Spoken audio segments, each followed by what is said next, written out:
Hello and welcome to Fresh Face One Shots. My name is Joey, I'm Jacob. and today we are back with Batman: The Long Halloween, The Last Halloween by Jeff Loeb, and art this time by Mark Schiarello.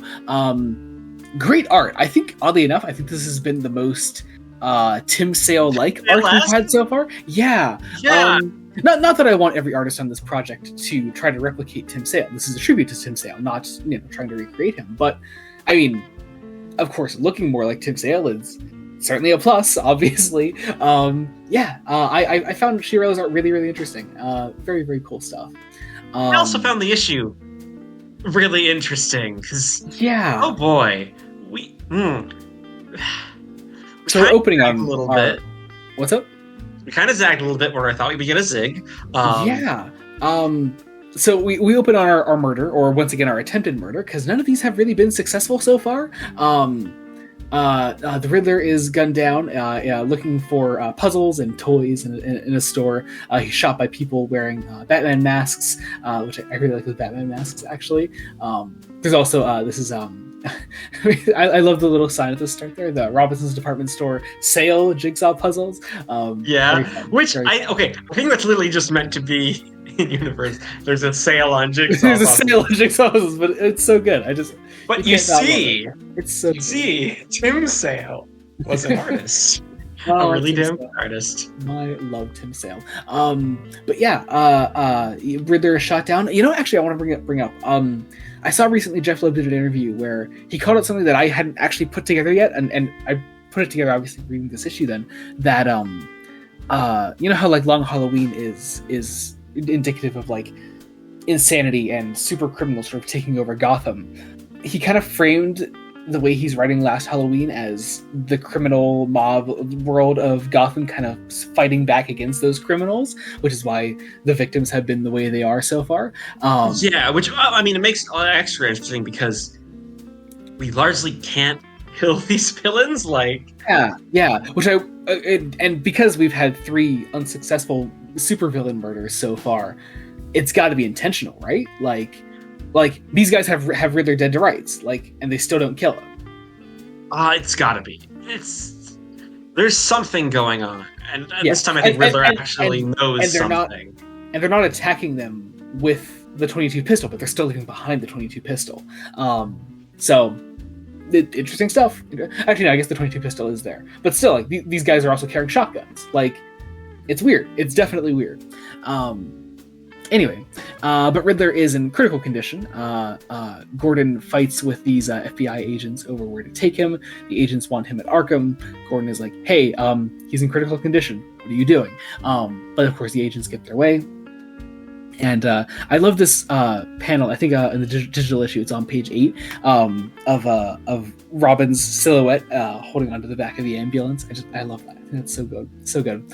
And then of course the page following of that silhouetted Batman dropping down on top of it. So good.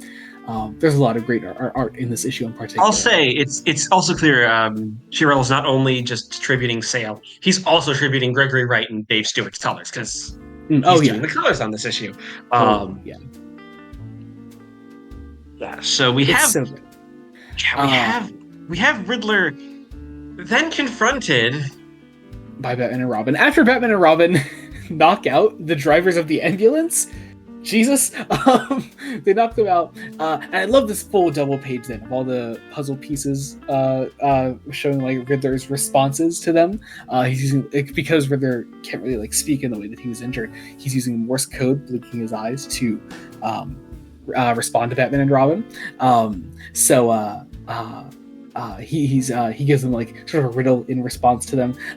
When is a car accident not a car accident? When there is a dent, when there is no dent. No dent. Okay. Where the heck are where are the dents? Yeah. And then Bruce does the interesting thing of go to Arkham, stay outside, and Alfred's gonna come and get you. Yeah. Leaves Robin behind. Robin decides to go into Arkham himself. And talks to the Calendar Man, who, I think this is Dick Grayson's, I would say, in the way that Loeb is writing it, Grayson's, first foray into, trying to be Batman in a way. he tries to put on this interrogation and begins to like almost threaten him.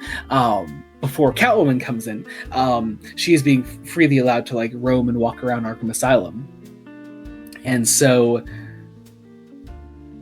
Catwoman kind of leaves Robin on his way.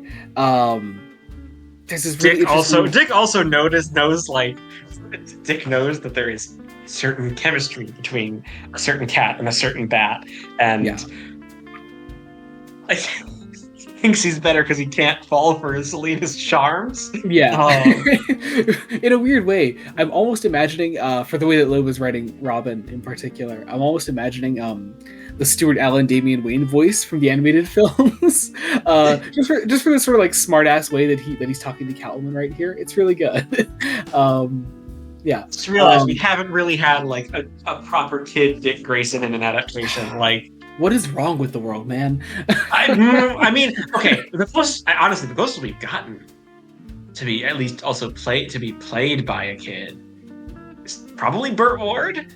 I guess, even though Burt Ward was a teenager, but trying to play younger because television production, and like I get that's television production.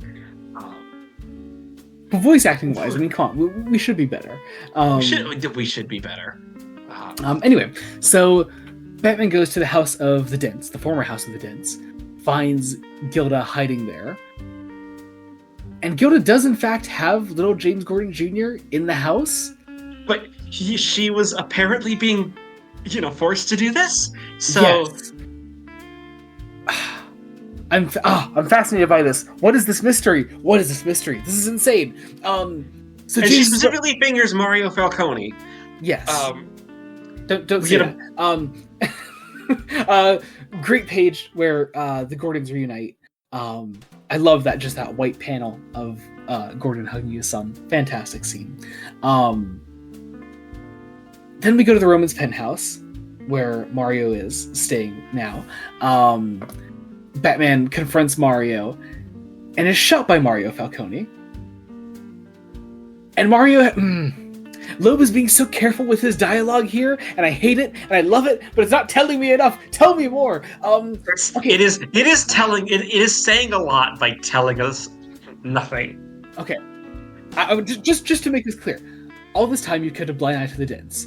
Maybe you were fooled by the man Harvey used to be, but the pair of them, they feasted on the bones of my family. All I ever wanted was for the Falcone name to be revered like the Waynes. I am the good son. That is the ending of the issue. What is happening? He shoots Batman. He points the gun to his head. He has the .22 pistol. What is happening? Oh, I love it. It's so good. Oh my god. Fuck. Fucking Jeff Loeb, man. Hey, next month we're getting technically this month when this is coming out, we're getting Cliff Chiang art. Yeah. Oh god. I still want to be. I still want to be mad that Chip Zdarsky is being taken off Batman, and that it's being replaced for a cheap Hush sequel. But if Loeb has still got it, if Loeb has still fucking got it like he has it here, I can't be mad. I legally can't be mad. Ah, God, it's.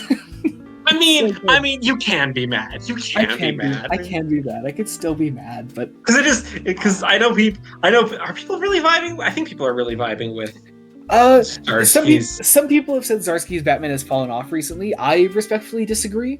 But also a lot of people are kind of blaming that on Absolute Power, which I could kind of get.